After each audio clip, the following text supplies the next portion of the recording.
देखी कभी आपने ये वाली? पता है कुछ इसके बारे में? ये तो लिखा तो हुआ ही ऊपर है ना, द कॉन्स्टिट्यूशन ऑफ इंडिया।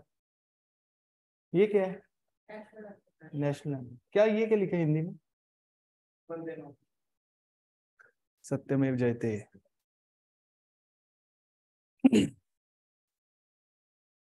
चलो, पॉलिटिक्स सिविक्स के बारे में आज थोड़ी डिस्कशन करेंगे। पढ़ेंगे इसके बारे में कुछ भी नहीं, जस्ट देखना है कि हमने पढ़ना है क्या है, कैसे पढ़ना है।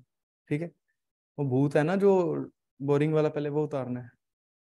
ठीक है, चलो करते शुरू। आपको पता है अपना प्राइम मिनिस्टर कौन है? कौन है? Very good.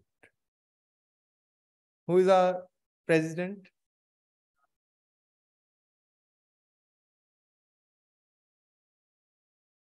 रामनाथ कोविंद तो पहले थे, लेकिन अब नहीं है। अब कौन है? Draupadi Murmu, second lady prime minister, sorry president of India. चलो ये ठीक है। जब भी पॉलिटिक्स नाम लेते हैं, माइंड के अंदर क्या इमेज आती है? जब भी कोई बोले कि पॉलिटिक्स, राजनीति, क्या क्या इमेज आती है माइंड के अंदर? क्या सोचते हो आप? Articles, very good. और सभी से पूछना है मैंने। कॉपी से बंद कर दो, इजीली रिलैक्स होके बैठो। ऑनलाइन वाले भी कॉपीज बंद कर दो, सिर्फ सुनो। और जो क्वेश्चंस मैं कर रहा हूं, आपने उनके आंसर्स टाइप करने हैं और खुद सोच के अच्छे से, मतलब उसको इंटरेस्ट रखना है इस क्लास के अंदर। ठीक है? क्या आपके माइंड में क्या आता है जब आप पॉलिटिक्स के बारे में सुनते हो? कोई बोलता है पॉलिटिक्स, क्या आता है इंस्टेंटली? मोदी जी आते हैं माइंड में? राहुल गांधी, भगवंत मान, आता है कोई? ऐसे एमएलए आते हैं? हाँ जी। कुछ नहीं आता। फिर क्या आता है माइंड में? क्या आते हैं? हाइड्रोजन, हीलियम, एटम्स आते हैं कि मॉलिक्यूल्स आते हैं? कि रिएक्शंस आ जाती हैं? या कोई फिजिक्स के लॉज आ जाते हैं? या कोई बायो की एब्रीवेशन आ जाती हैं? या बायो की कोई लाइफ प्रोसेस में से कोई सिस्टम याद आ जाता है? क्या आता है? हाँ जी, आपसे पूछ रहा हूँ यार, बोलोगे नहीं तो क्या होगा? उसने बताया ना, आर्टिकल्स आते हैं माइंड में। और क्या आता है? कमेंट आ रहे हैं। और खून खराबा। होए होए होए होए। ना भाई ना, ऐसा कोई काम नहीं करना अपन ने। वेरी गुड इवनिंग जी, वेरी गुड इवनिंग। कोई ऐसा काम नहीं करना भाई खून खराबे वाला। नॉर्मली सिंपल सिंपल बताओ, मेरे को डर लगता है। पॉलिटिक्स क्या चीज है यार? अपन ने ये वर्ड सुना होगा, सिविक्स, नागरिक शास्त्र। पॉलिटिक्स एक उसका छोटा सा पार्ट है। ठीक है, मतलब अगर सिविक्स को बोलते तो बड़ा वाइड लेवल हो जाता उसका। डेमोक्रेसी वर्ड सुना होगा? सुना है। ओके, मोनार्की वर्ड सुना है कभी? सुना है। ठीक है, डिक्टेटरशिप भी सुना होगा फिर कभी, है ना? चलो तीनों में से कोई डिफरेंस बता दो, आपको एक चॉकलेट दूंगा कल की क्लास में। अरे, मैंने चॉकलेट दाव पे लगाया भाई, जो आप मांगोगे।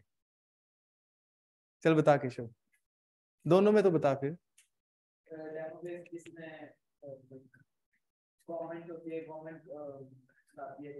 हाँ जी, वेरी गुड,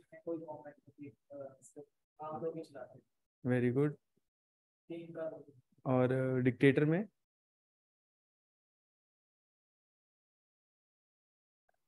याद थी लेकिन अभी नहीं आ रही। ये गलत है डेफिनेशन लड़े, इसको थोड़ा सा आप रिफाइन करते हैं।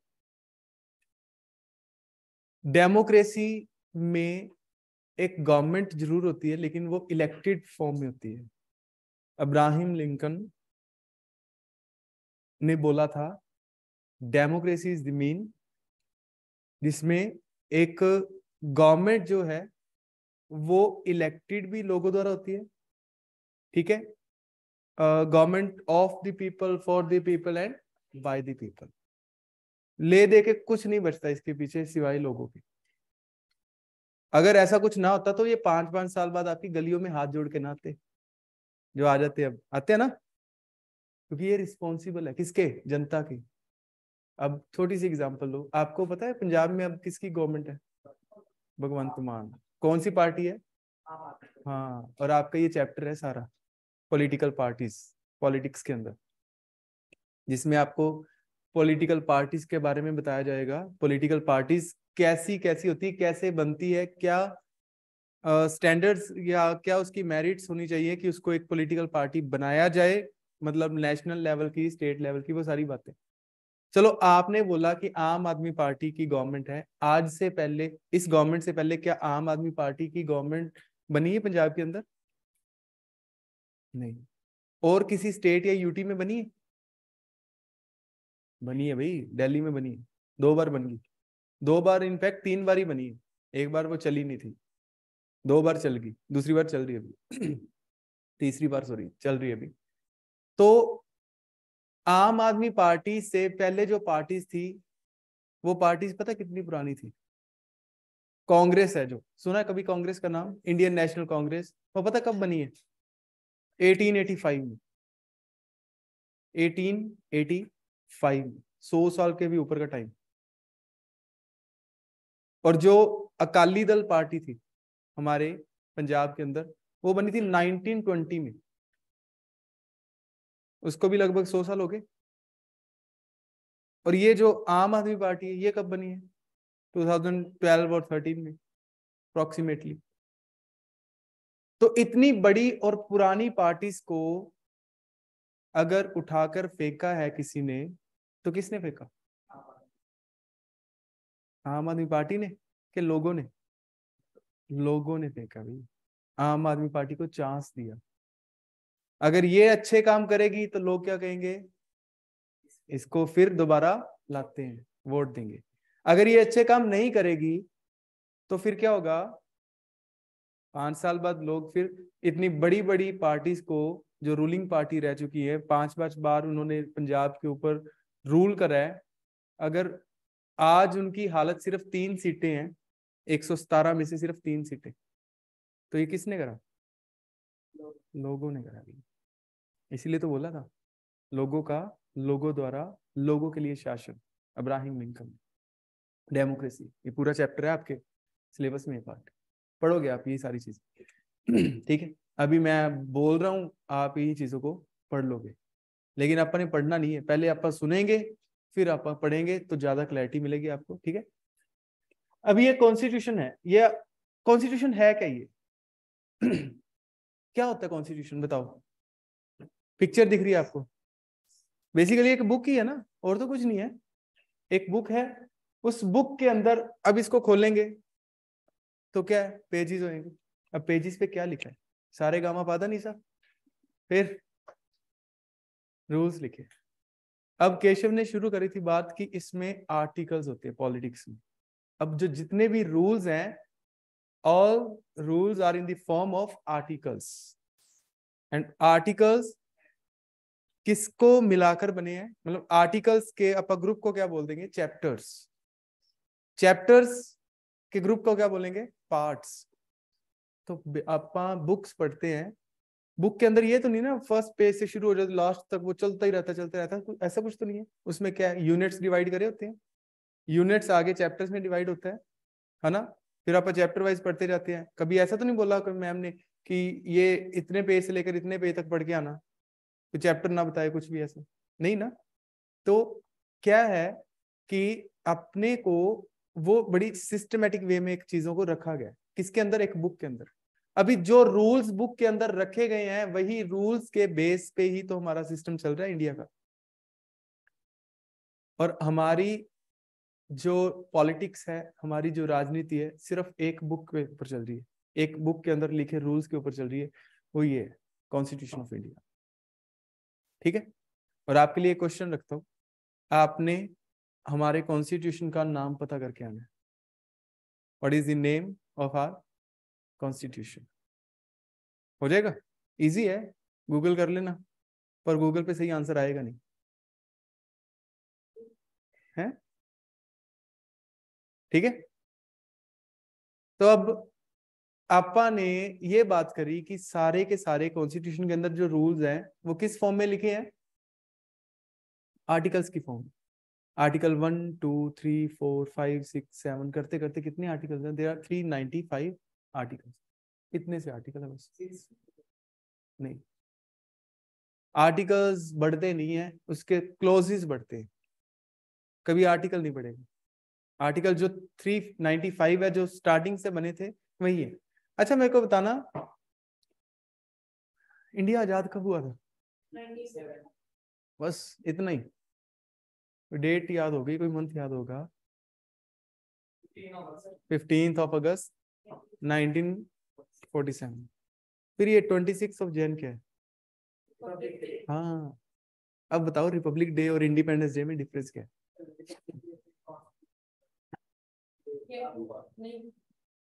हाँ हाँ बताओ।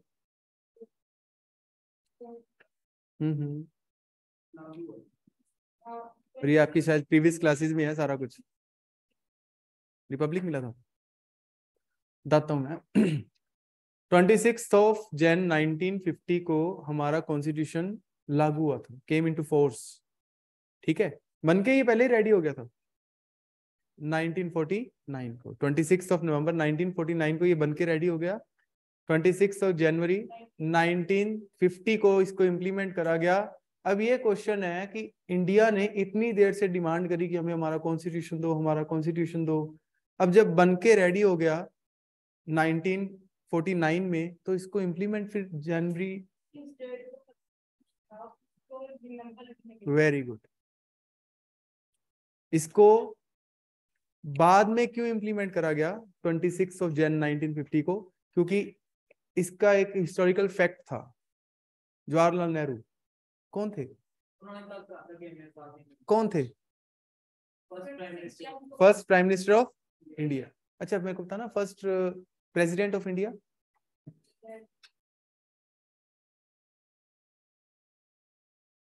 कहिए क्या हो गया अभी? First president of India doctor Rajendra Prasad.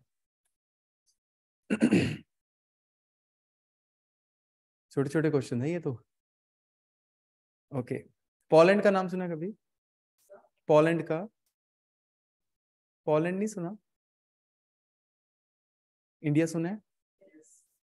USA, Belgium, Sri Lanka. बस पहला चैप्टर वही है, power sharing. Belgium and Sri Lanka की स्टोरीज है, वो डेमोक्रेसी को लेकर ही है वो चीजें। पढ़ लिया तो करेंगे उस पर बात अब, ठीक है, पावर शेयरिंग के नाम से। चलो आपका कॉन्स्टिट्यूशन, इंडियन कॉन्स्टिट्यूशन को देखते हैं थोड़ा सा। Constitution is a body of laws. हाँ ठीक है Akshara, book of rules that is required to govern. हाँ ठीक है हर्ष, हर्ष।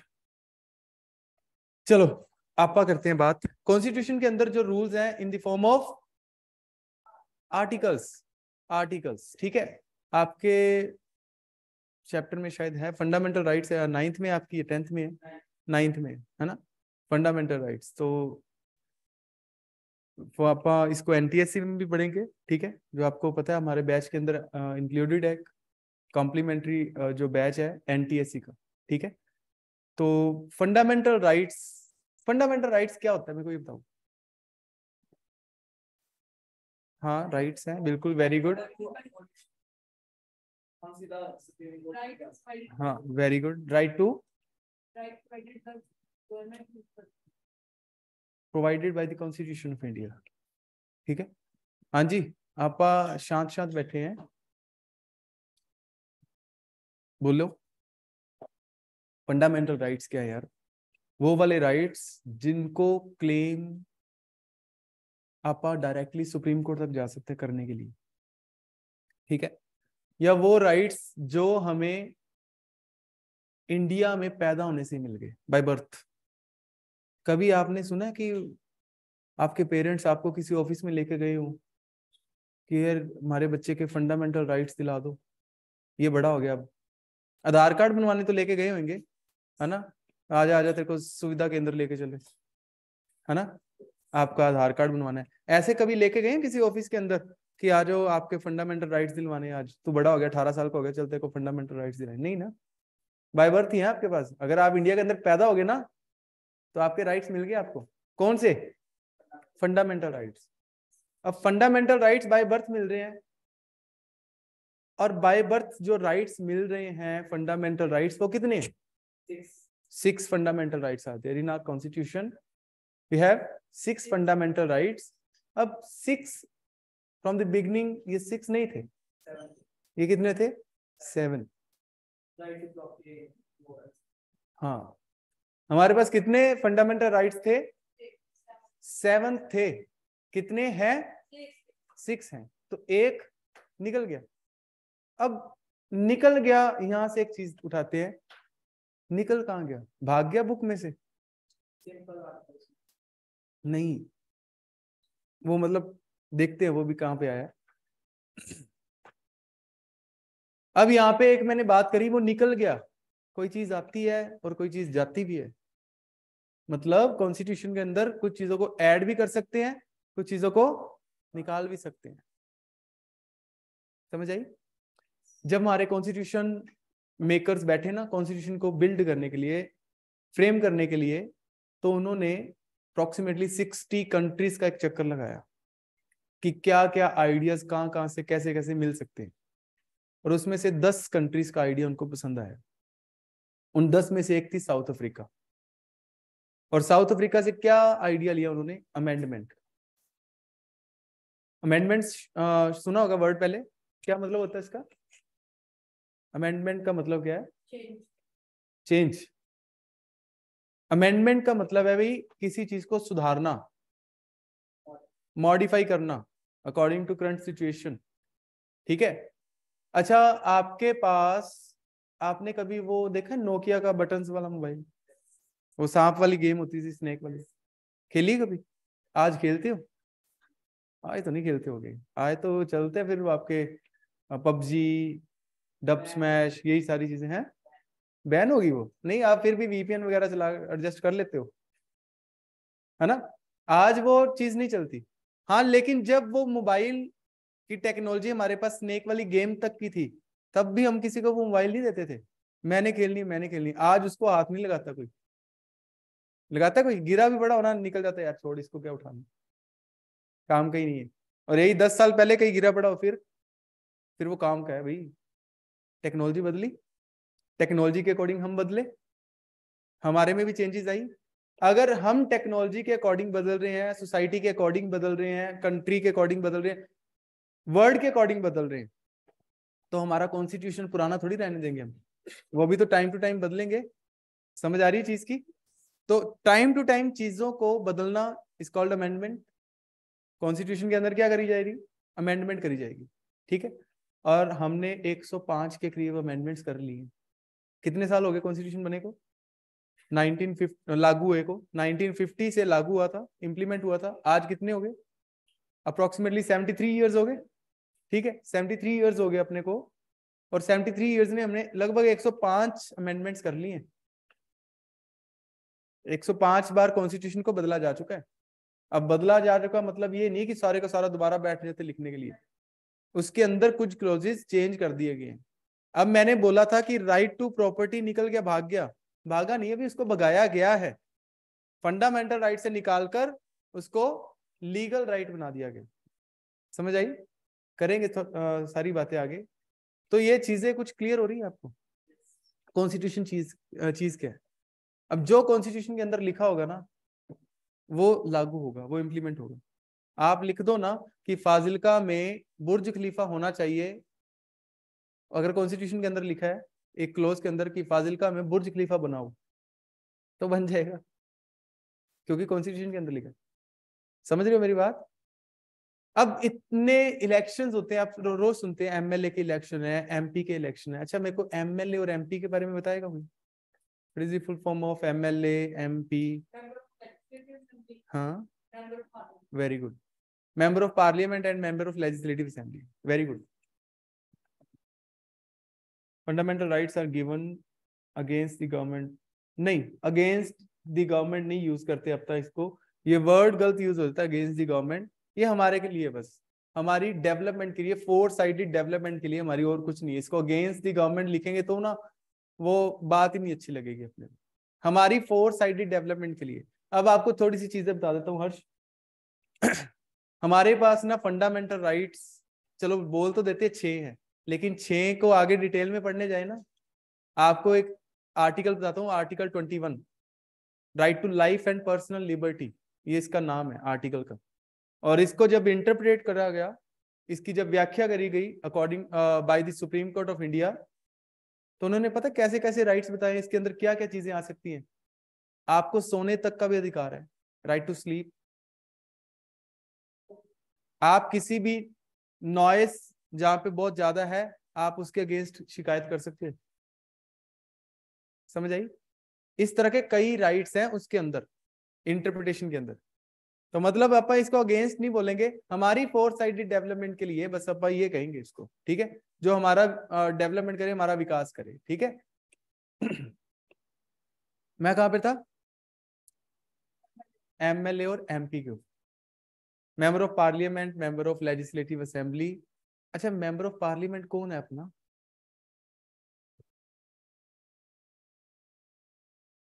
फाजिल्का कॉन्स्टिट्यूएंसी में से मेंबर ऑफ पार्लियामेंट कौन है?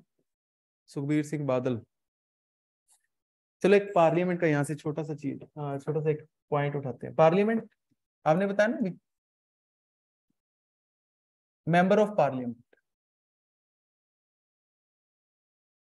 मेंबर ऑफ पार्लियामेंट के अंदर ये पार्लियामेंट वर्ड का मतलब क्या है? संसद। हिंदी में क्या बोलते हैं?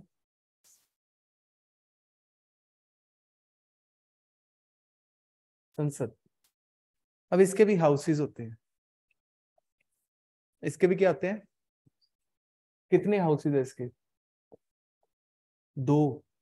आपने सुना भी होगा, लोकसभा, हाँ मेरे को पता था ये तो सुना होगा, लोकसभा और both are the houses of parliament. अब बताओ, आपने जो बोला मेंबर ऑफ पार्लियामेंट, वो कौन से हाउस का है? राज्यसभा, लोकसभा का या राज्यसभा का? तो राज्यसभा का क्या होगा फिर? M L A? गलत भाई, लोकसभा का भी मेंबर अलग से होता है, राज्यसभा का भी अलग से होता है। अगर मैं बोलूं राम नाम का कोई बंदा है, वो लोकसभा का मेंबर है, और कोई रोहित नाम का बंदा है, वो राज्यसभा का मेंबर है। अब बताओ, राम एमपी है कि नहीं है? है। रोहित क्या है फिर? वो भी एमपी है भाई। तो इसको ना, आप वहां से कोई पूछे ना कि आपका एमएलए कौन है, आपका एमपी कौन है, तो वो क्वेश्चन ही अधूरा है। उसको पूछो कौन से हाउस का पूछ रहा है भाई, लोकसभा का पूछ रहा है कि राज्यसभा का पूछ रहा है। समझ आई? क्लियर है पॉइंट? अब अपने को ये ही पता होता है ज्यादातर लोकसभा का, ये अपने को पता ही नहीं होता। इसका रीजन है एक, क्योंकि ये आपा चूज ही नहीं करते, क्योंकि इलेक्शंस के भी मेथड हैं, ये भी अपने टॉपिक का पार्ट है। इलेक्शंस के क्या है मेथड्स? इलेक्शंस क्या मेथड है इलेक्शंस के? 2 तरह के इलेक्शंस होते हैं, डायरेक्ट और इनडायरेक्ट। डायरेक्ट नाम से क्लियर हो रहा है, जिसमें जनता खुद जाके वोटिंग करके आएगी, और इनडायरेक्ट जिसमें जनता ने जो अपने नुमाइंदे चुने हुए हैं, वो ही आगे उनके लिए काम करेंगे, मतलब आगे पार्टिसिपेट करेंगे इलेक्शंस के अंदर। समझ आई? तो ये जो राज्यसभा के मेंबर है ना, ये डायरेक्ट जनता नहीं चूज करती, इनको कौन चूज करता है? हमारे द्वारा चुने गए एमएलए, वो चूज करेंगे इनको। तो इन्होंने हमारे पास आना है कि हमारे एमएलए के पास जाएंगे? एमएलए वो आगे बता दूंगा डिटेल में, ठीक है। राज्यसभा के जो बंदे हैं जिन्होंने इलेक्शन लड़ने हैं, वो हमारे पास आएंगे, क्या लेने आएंगे हमारे पास? उनको कुछ नहीं मिलेगा, इसलिए हम इनको नहीं जानते। सुखबीर बादल का नाम तो सुना होगा, अंबिका सोनी का नाम सुना है कभी? अंबिका सोनी, ओके, गुजराल का नाम सुने? तो ये वो बंदे हैं जो राज्यसभा के मेंबर। अभी आपने हरभजन सिंह का नाम सुना होगा, वो तो चलो एक फेमस क्रिकेटर भी रहे हैं, ठीक है। आपने चड्डा का नाम भी सुना होगा अभी, वो तो ज्यादा मतलब न्यूज में रहे हैं, है ना। तो ये राज्यसभा के मेंबर्स हैं जितने मैंने नाम बोले अभी। क्लियर? पॉइंट्स क्लियर हो रहे हैं कुछ? पॉलिटिक्स क्या चीज है? पॉलिटिक्स एक बुक के ऊपर चलती है जिसका नाम है कॉन्स्टिट्यूशन। वो बुक्स के अंदर क्या दिए गए हैं? सारे रूल्स दिए गए हैं। वो रूल्स सारे इकट्ठे होके क्या कर रहे हैं? इंडिया को चला रहे हैं। जो वहां पर लिखा होगा वही इंडिया के अंदर इंप्लीमेंट होगा, वही चीजें इंडिया के अंदर इंप्लीमेंट होगी। जैसे जैसे लिखी जाएंगी वैसे वैसे इंप्लीमेंट होगी। अगर उसको चेंज करना है, आप चेंज कर सकते हो उसको। अच्छा, पार्लियामेंट चेंज कर सकती है? कैसे चेंज करेगी? किस रूल से? अमेंडमेंट से। क्या अमेंडमेंट अभी तक हो चुकी है? बड़ी सारी कर ली है, एक आधी नहीं करी अपन। और इवन दैट जब 1950 के अंदर इंप्लीमेंट हुआ था ना कॉन्स्टिट्यूशन, इन उसके 1 साल बाद ही हमने अमेंडमेंट कर ली, 1 साल बाद ही। और ये जो बुक है ना, ये कितनी देर में बनी होगी सारी बुक? बताओ, ऑनलाइन वाले बताना, ये बुक सारी कितनी देर के अंदर बनी होगी? 15-20 साल। Very good. 3 years और 18 days। 2 साल 11 महीने 18 दिन लग गए इसको बनाने में। अप्रोक्सीमेटली 3 years लग गए, 3 साल लग गए। और 3 साल लगा के बनाई गई चीज इतनी भी इफेक्टिव नहीं निकली कि वो 3 साल अगले चल जाए। 1951 के अंदर इसको अमेंडमेंट करनी पड़ेगी, ठीक है। तो अमेंडमेंट्स टाइम टू टाइम होती रहती है। जब लगता है कोई रूल का वायलेशन हो रहा है या अभी उस रूल की जरूरत नहीं है या कोई और रूल नया चाहिए, तो क्या प्रोसीजर अपन यूज करते हैं वहां पे? अमेंडमेंट। क्लियर है? वो अमेंडमेंट करती कौन है? पार्लियामेंट करती है, ठीक है। पार्लियामेंट क्या है? पार्लियामेंट एक बॉडी है जिसके कितने हाउसेज हैं? 2। उसके अंदर क्या है? मेंबर्स, ठीक है। लोकसभा के अलग से मेंबर्स हैं, राज्यसभा के अलग से मेंबर। तो ये सभी क्या है? All are the representatives of the people, ठीक है। लोगों के ये क्या है? प्रतिनिधि सारे। ये लोगों के लिए क्या करते जाके? लोगों के लिए क्या करते हैं? काम करती है, ठीक है। For the people, by the people, to the people, ठीक है। तो ये सारी की सारी बातें मतलब ये ऐसे चलती है। अब इस बुक ने तो कुछ नहीं बोलना ना, है ना। इस बुक ने कुछ नहीं बोलना। इस बुक के अंदर जो रूल्स लिखे हैं वो रूल्स के अकॉर्डिंग पे पार्लियामेंट काम करेगी, इंडिया में लॉज बनाएगी। क्लियर? चलो, एक आपको बात ये भी पता होगा, ये पार्लियामेंट ने जो रूल्स बनाए हैं, अब जितने भी मेंबर्स हैं यहाँ पे, लोकसभा के हैं, राज्यसभा के हैं, इनमें क्वालिफिकेशन, आपकी एजुकेशन क्वालिफिकेशन है या नहीं है, कोई जरूरत नहीं इसकी। समझ आई मेरी बात? अगर कोई इलिटरेट भी है, कोई अनपढ़ भी है, वो भी इसका मेंबर बन सकता है। अब मान लो सभी के सभी इलिटरेट आ गए, सभी के सभी अनपढ़ आ गए, तो जिनको पता ही नहीं है ये लैंग्वेज टफ है इसकी, ये अभी बंद है ना, तो टफ नहीं लग रही आपको, खुलेगी ना तो इसके अंदर सारी वो वकीलों वाली, एडवोकेट्स वाली लैंग्वेज यूज करेगी।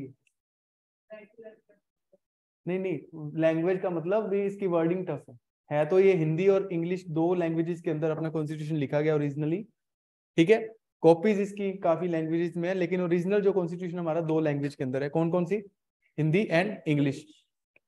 अब यहां पर अगर सारे ही ऐसे आगे जो पढ़े लिखे ही नहीं है और इन्होंने कोई ऐसा रूल बना दिया जो इसमें लिखे रूल्स के अकॉर्डिंग नहीं है, वो मतलब जो इसके अंदर लिखा था वो नहीं है, अपनी तरफ से कोई रूल बना दिया, अब पार्लियामेंट जो रूल बनाएगी वो इंप्लीमेंट तो होगा, लेकिन उसकी चेकिंग तो करनी पड़ेगी ना फिर, कि वो चेक तो करना पड़ेगा कि ये रूल जो बना है according to the interpretation of constitution है भी या नहीं है, चेक करना पड़ेगा ना। तो वो कौन चेक करेगा फिर? अरे प्रेसिडेंट कैसे चेक कर ले? मान लो प्रेसिडेंट भी ऐसा है, उसकी तो क्वालिफिकेशन नहीं चाहिए ना कोई। आप कितना पढ़े हो ये जरूरी नहीं है। अगर आप इलिटरेट हो तो आप प्रेसिडेंट बन सकते हो इंडिया के अंदर, वो भी ऐसे हो सकता है। बताओ। जजेस चेक करेंगे, सुप्रीम कोर्ट चेक करेगी कि ये जो रूल बनाया पार्लियामेंट ने वो according to the interpretation of constitution है कि नहीं है। अगर वो according to the interpretation of constitution है फिर तो वो पास है। अगर वो इंटरप्रिटेशन के अकॉर्डिंग नहीं है तो वो फिर क्या कर देगी, वाइड कर देगी, नल एंड वाइड। वो इंप्लीमेंट नहीं होगा इंडिया के अंदर, चाहे उसको प्रेसिडेंट ने भी पास कर दिया हो। समझ आई? ऐसा भी हो चुका है, ऐसे केसेस भी आए हैं। 2014 के अंदर गवर्नमेंट ने एक रूल इशू कर दिया था, नेशनल जुडिशियल अपॉइंटमेंट कमीशन, उसको खत्म कर दिया। किसने? सुप्रीम कोर्ट ने। According to interpretation of the constitution नहीं था। समझ आई? क्लियर हो कुछ पॉइंट? अच्छा, रूल्स बनते कैसे? हाँ जी, ऑनलाइन वालों को समझ आ रहा है भाई?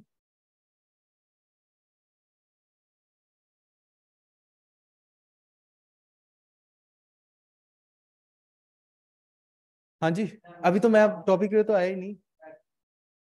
क्या चीज? हाँ चलो ये भी देखते हैं थोड़ा सा।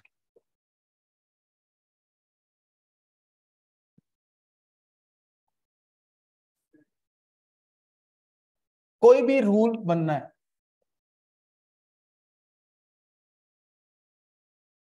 कैसे बनेगा रूल?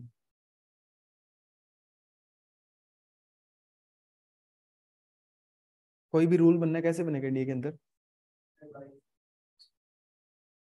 देखो, पार्लियामेंट, पार्लियामेंट के कितने हाउसेज है? लोकसभा और राज्यसभा, ऐसे ही है ना?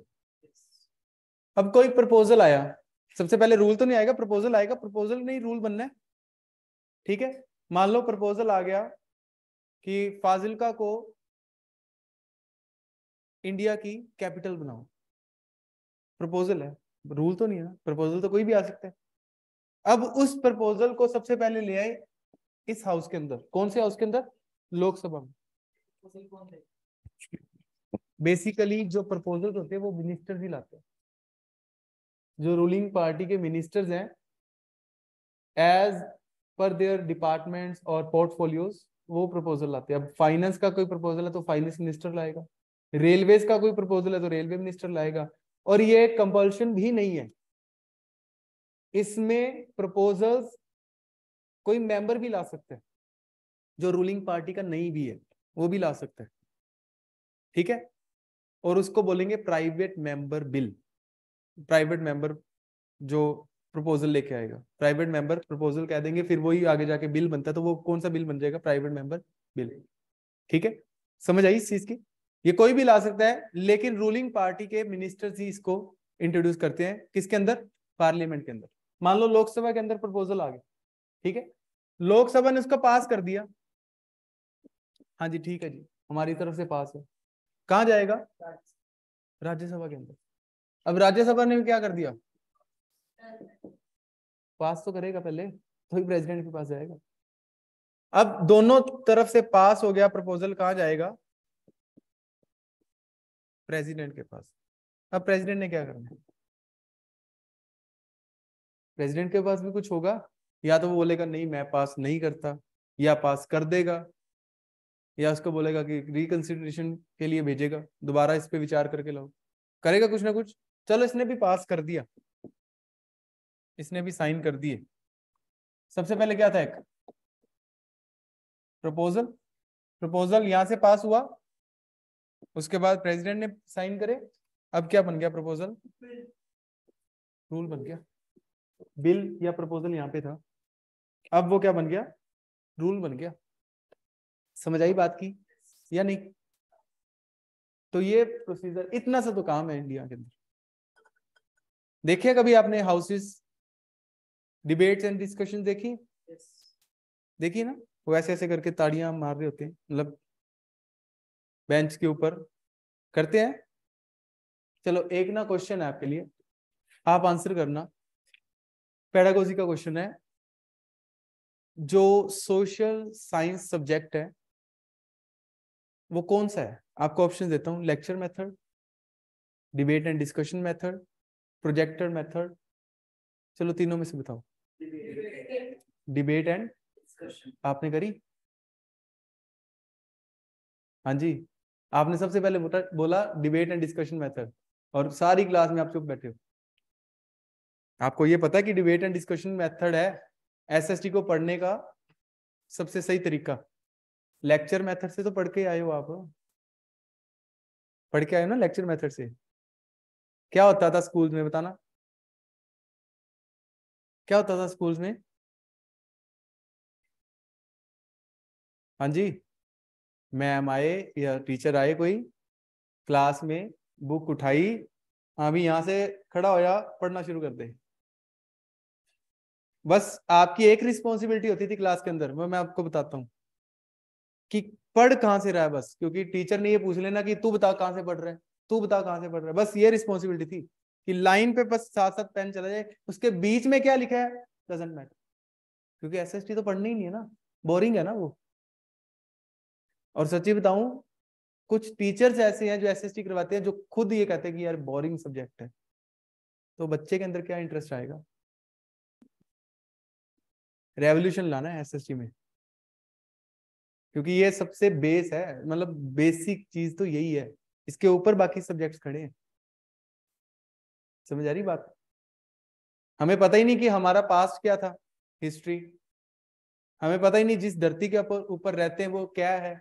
हमें पता ही नहीं कि बारिश कब होती है, कैसे होती है। आप एक इतना अच्छा चैप्टर छोड़ के आए हो, क्लाइमेट, थर्ड चैप्टर था 9th के अंदर आपकी, छोड़ के आए हो। आपको मैं आपको बता रहा हूँ, आप बिना आपको एक दिन में आपको बता रहा हूँ, आपने वो अच्छे से नहीं पढ़ा। आपको नहीं पता होगा लू क्या चीज है, आपको नहीं पता होगा सदर्न ऑसिलेशन क्या चीज है, करंट्स क्या चीज है, जेट स्ट्रीम्स क्या चीज है, नहीं पता होगा आपको उनके बारे में। जो टाइफून्स हैं, हरिकेन्स हैं, नहीं पता होगा। और ये सारे आपकी 9th की बुक्स के अंदर है। और इतना इंपॉर्टेंट चैप्टर है, अगर आपने अच्छे से वो चैप्टर पढ़ा भी होता ना, तो आज ये जो बारिशें आ रही है ना बेमौसमी, आप इस पे जरूर विचार करते हैं, ये आनी तो नहीं चाहिए थी, कैसे आ रही है। ये सर्दियों में बारिश क्यों होती है और गर्मियों में इतनी बारिश क्यों होती है? फोर्थ चैप्टर आपका एग्रीकल्चर है इस क्लास के अंदर। अब वो फोर्थ चैप्टर आपका एग्रीकल्चर तब समझ आएगा अगर आपको क्लाइमेट आता होगा। और एग्रीकल्चर किस पे डिपेंड करता है? क्लाइमेट के ऊपर। और वो पढ़ा अच्छे से? हाँ जी, आप बताना ऑनलाइन वाले। अब पता ही नहीं कि क्लाइमेट क्या चीज है, बारिश कब आनी है, कैसे आनी है, कब गर्मी पड़ेगी, कब सर्दी पड़ेगी, कब ऑटम होगा, कब अपने पास स्प्रिंग होगा, कब रेज ऊपर नीचे जाएंगी, सन की रेज कब कहां पे फोकस करेगी, क्या ट्रॉपिक ऑफ कैंसर है, क्या ट्रॉपिक ऑफ कैप्रिकॉर्न है, क्या पोलर रीजन है, क्या सब ट्रॉपिकल रीजन हैं, टॉरिड जोन्स क्या है। जब ये चीजें नहीं पता तो एग्रीकल्चर का फिर क्रैमिंग ही है, कर लेंगे फिर वो भी। समझ आई चीजें? ऐसी पॉलिटिक्स का है और ऐसी हिस्ट्री। हिस्ट्री पीछे से चल के आएगी तो ही अगले चैप्टर आप कोरिलेट कर पाओगे। पॉलिटिक्स पीछे से चल के आएगी तो ही अगले आप चीजों को कवर कर पाओगे। अभी आपकी पॉलिटिक्स के अंदर ना कंसेप्ट्स हैं। पावर शेयरिंग एक टॉपिक है ना, जो मैं चलो थोड़ा सा बताता हूँ। अब पावर शेयरिंग नाम से क्लियर हो रहा है कि पावर को क्या कर दिया, शेयर कर दिया, बांट दिया। अब उसने दो कंट्रीज की एग्जांपल दी है, एक बेल्जियम जो छोटी सी कंट्री है, जो हमारे हरियाणा स्टेट से भी लगभग छोटी है कंट्री, हमारी हरियाणा की स्टेट का एरिया और वहां की कंट्री बेल्जियम, और एक श्रीलंका। दोनों कंट्रीज के अंदर कंपैरिजन करके बताया गया कि डेमोक्रेसी के क्या मेरिट्स डीमेरिट्स हैं, दोनों को कंपेयर करके बताया गया। ठीक है, अब इसके बारे में कुछ बेस तो पता हो ना, क्लियर हुई चीजें। अब पॉलिटिकल पार्टीज मैंने जैसे आपको बताया, 9th में आपके फंडामेंटल राइट्स थे। ठीक है, और ऐसी कई चीजें आगे आपको मिलेंगी। एक आएगा आपके चैप्टर है अलग अलग कंट्रीज की डेमोक्रेसीज। पाकिस्तान की बताएगा, चाइना की बताएगा, ठीक है। कहाँ पे सिंगल पार्टी रूल है, कहाँ पे मल्टी पार्टी रूल है। अच्छा, इंडिया के अंदर बताना कौन सी पार्टी का रूल है, मतलब सिंगल पार्टी सिस्टम है कि मल्टी पार्टी सिस्टम है या बाई पार्टी सिस्टम है। मल्टी पार्टी सिस्टम है इंडिया के अंदर ना। लगभग 2600 के करीब तो पॉलिटिकल पार्टीज हैं। पंजाबी च कहते हैं इट चको पार्टी लभ जाएगी। आप भी बना सकते हो, बना सकते हो आप कुछ भी। सीबीएसई पार्टी जिंदाबाद। आप प्राइम मिनिस्टर के इलेक्शन भी लड़ लो, कुछ मर्जी कर लो, मतलब आपकी एज होनी चाहिए। एज लिमिट से डिफाइन है कॉन्स्टिट्यूशन के अंदर। 25 for Lok Sabha member and 30 for Rajya Sabha member. हाँ, एजुकेशन में कुछ नहीं लेना देना इसका। वे बिंदास, या तो कुछ नहीं करो या सीधा प्राइम मिनिस्टर लग जाओ, ठीक है। और इकोनॉमिक्स, चलो वो तो एक अलग चीज है, मतलब सब्जेक्ट तो है एसएसटी का ही, लेकिन वो ट्रैक उसका अलग है थोड़ा, ठीक है। ये तीनों चीजें तो मतलब साथ साथ चलती हैं। हिस्ट्री है, ज्योग्राफी है, पॉलिटिक्स। Is that clear? इसमें अब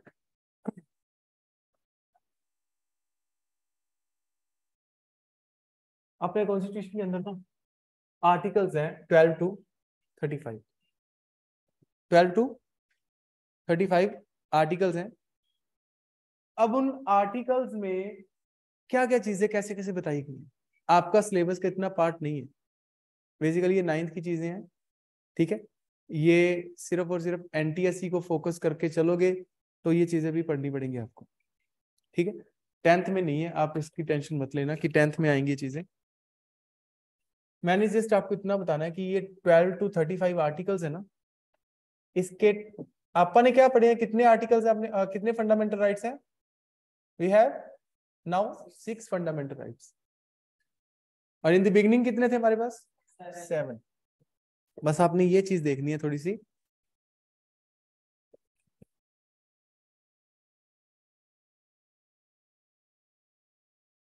ये आर्टिकल 12 और 13 ये एक मूवी की नंबरिंग की तरह, जैसे एक मूवी शुरू होती है, ये तो नहीं है स्टार्टिंग से जाके थिएटर में बैठे और बैठते जैसे ही सीट पीछे करी मूवी शुरू हो गई, नहीं ना। क्या चलती पहले, कुछ ना कुछ एड्स आती रहती है, कोई नंबरिंग चलती रहती है, किसने क्या, कौन डायरेक्टर है, कौन इसका को डायरेक्टर है, कौन सा हीरो है इसका, कौन सी हीरोइन, ये सारी चीजें चलती है। ये 12 एंड 13 भी फंडामेंटल राइट्स के वही नंबरिंग है, बताएगा कि फंडामेंटल राइट्स में कौन से वर्ड को क्या कैसे लेना है, अपने काम का नहीं है। आपके माइंड में ना ये डाउट आना चाहिए था कि इतने आर्टिकल्स हैं 12 टू 35, लेकिन उसमें 6 फंडामेंटल राइट्स कैसे आ गए? फिर तो अकॉर्डिंग टू आर्टिकल तो ज्यादा होने चाहिए थे ना, लेकिन इसके ग्रुप्स हैं कुछ। बस आपने ये याद रखने हैं, जो मैं अभी आपको शो कर रहा हूँ। अब बताना कितने बन गए? 1 2 3 4 5 and these are the 6 fundamental rights. कौन कौन से नाम क्या है? आर्टिकल 14 टू 18 कितना है, क्या है? Right to equality. Article 19 to 22 क्या है? Right to freedom. Article 23 to 24 क्या है?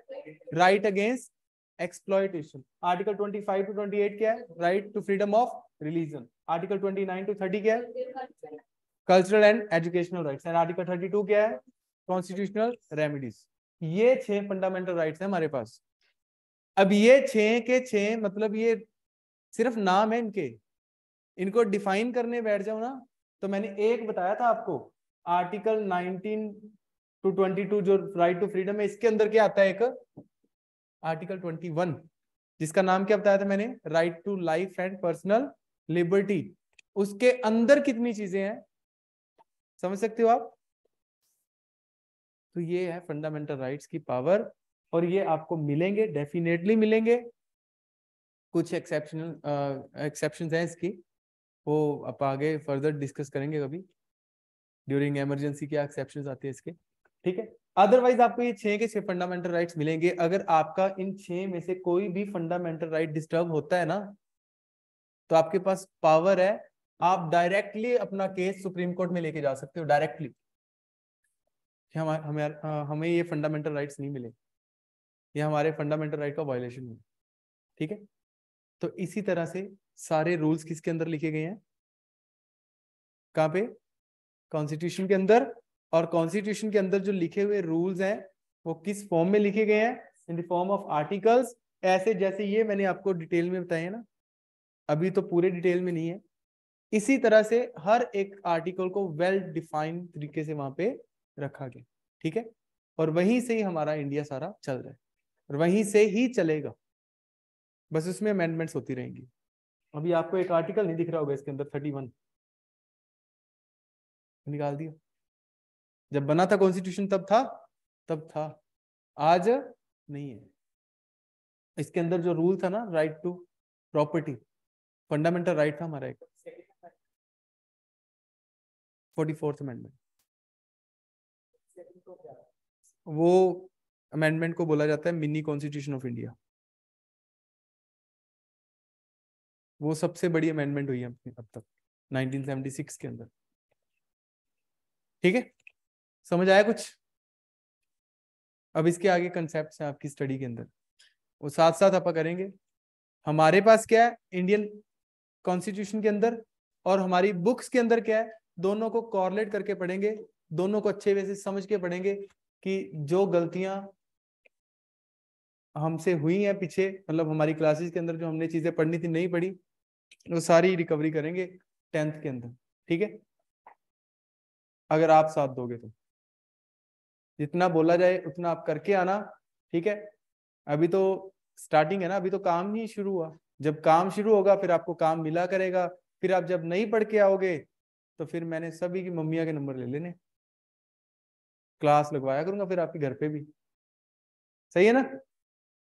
चलो ठीक है, ओके।